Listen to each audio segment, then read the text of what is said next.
Namo Buddhaya. Have you seen those people who are walking on slack lines or cables? They do these amazing stunts on these cables.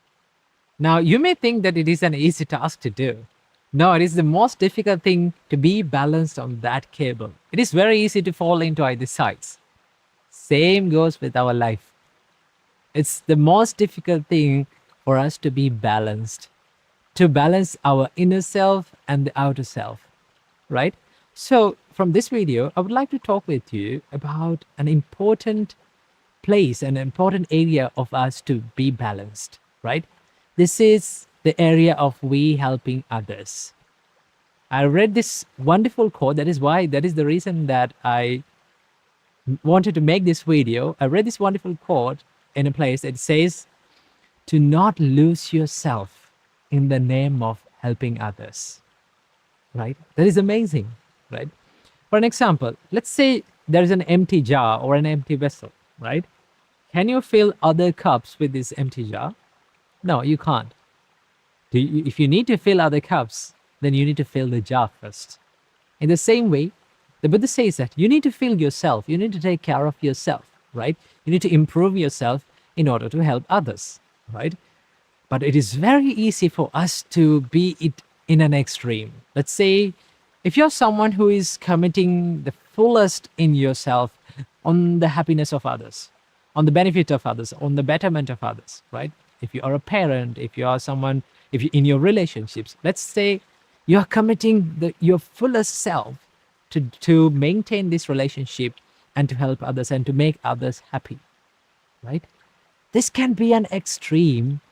This can go to an extreme where you lose your character, you lose your identity, and you lose who you are in the name of helping that person, right?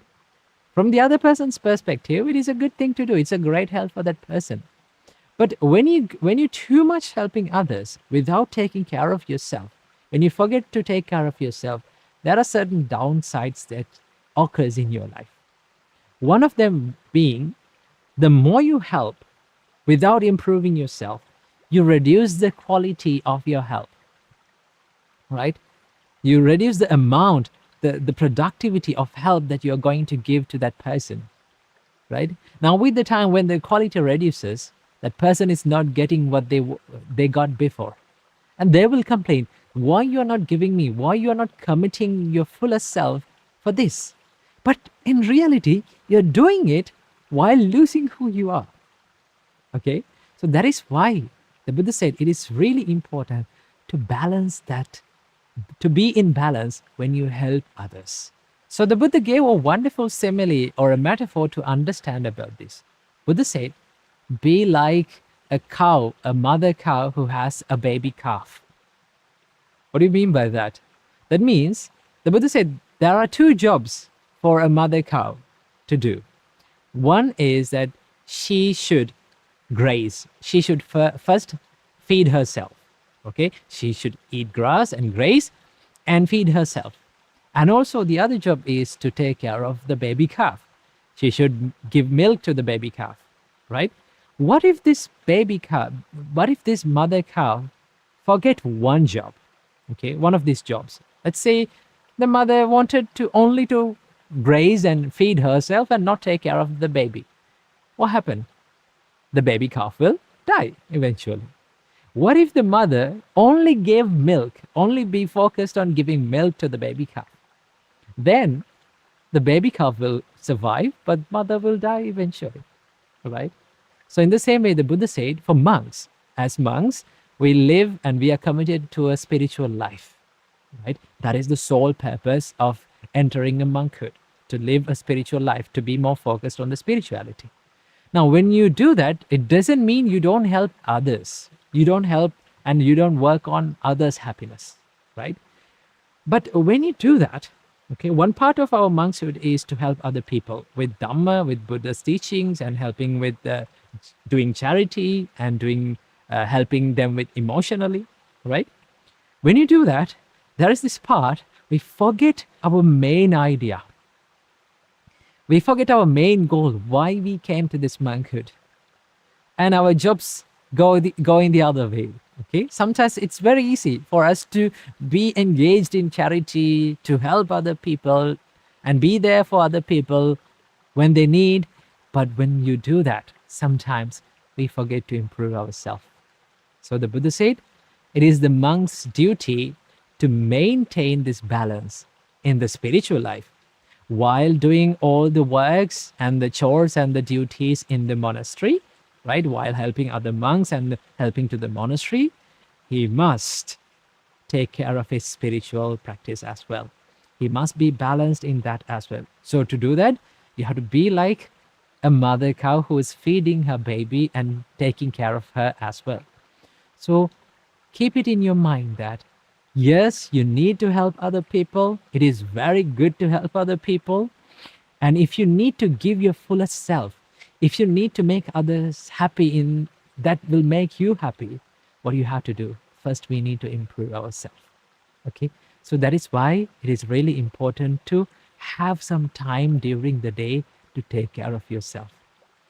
I like to call this me time. I have this me time every single day. No matter what duties that I have, I spend time for myself, learning something, maybe practicing something to myself, to my benefit, so that I can help you people and people around the world in a more good way, in a greater way.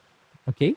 So it is really important for all of us to balance this help to others and also help to ourselves. So I wish that you got some idea about this balance in life. So I wish may all of you be healthy, happy, and free from sufferings. Namo Buddhaya. One of the most common questions that most of the Buddhist people ask from Buddhist monks is that they ask, I did this action, is it a sin? And they say like, if I did this action, if I do this, will it be a sin? So it turns out that sin is a big concern. People have a big concern about sin. So from today's video, we're going to be discussing about the perspective of sin according to Buddhism. Do and should Buddhists believe in sin? So first of all, before understanding do and should Buddhists believe in sin, we must understand what sin is. The word sin was originated from Old English word sin, which spelled as S-Y-N-N. And it also has the roots of this Old Norse word sind, S-Y-N-D. Collectively, the word sin describes or defines the transgression of the divine law. That means going against divine law. Especially in Christianity and most of the monotheistic religions, sin is often understood as going against the divine commandments, right? There is an all-powerful, almighty, and all-knowing deity and God, and this God makes these commandments and laws. And if someone goes against these, and if someone goes against these laws and break those laws, that person is called a sinner. And the people who commit sins, right? The people who do sins, they will be punished by the Almighty God, right? That is the common framework of sin according to the monotheistic religions. Now let's turn into the Buddhism, the perspective about sin according to Buddhism. Well, in Buddhism, the word sin is not used. There is no any place that Buddha used the word sin. Because sin requires an all-powerful, almighty deity, right? As there is no statement of all-powerful, almighty deity, and there is no any involvement of deities, all-powerful deity in Buddhism, the morality according to Buddhism is governed by, not by the sin, but by the karma. Karma can be understood as the natural law of cause and effect, right? It is something like gravity. Like if you throw something into air, because there is gravity, it will eventually fall down as a result of throwing that, as a result of the gravity, right? In the same way, the Buddha explains, if you do something with evil intentions and negative intentions like hatred, anger, delusion, and greed, These intentions, right? The actions that were led by these intentions will lead to negative consequences, because in the beginning the cause and the intention was negative. If the cause is negative, then the consequence is negative. And if some actions were led by positive intentions like compassion and kindness and empathy and wisdom, these actions will lead to positive consequences, right? So it's simply like this. If you plant a seed, right, you will get the fruits according to that seed. Let's say you plant a mango seed, you will get mangoes, right? You plant a grape seed, you will get grapes. In the same way, the Buddha says, if you do the things with evil intentions, right, hatred, anger, delusion, the suffering follows that person. And if someone does actions with positive intentions, kindness and compassion, wisdom, then the happiness will follow. So it is simply how the world works, how the universe works. Okay, so the karma is always, we need to understand, karma is not just the action, karma is the intention behind our action.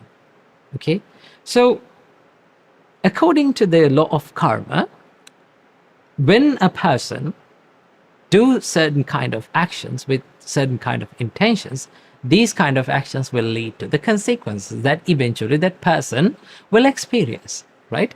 And one of the major differences between sin and karma is that in sin, it requires the forgiveness from a deity, forgiveness from the divine, right? In karma, karma is something that you must work through yourself.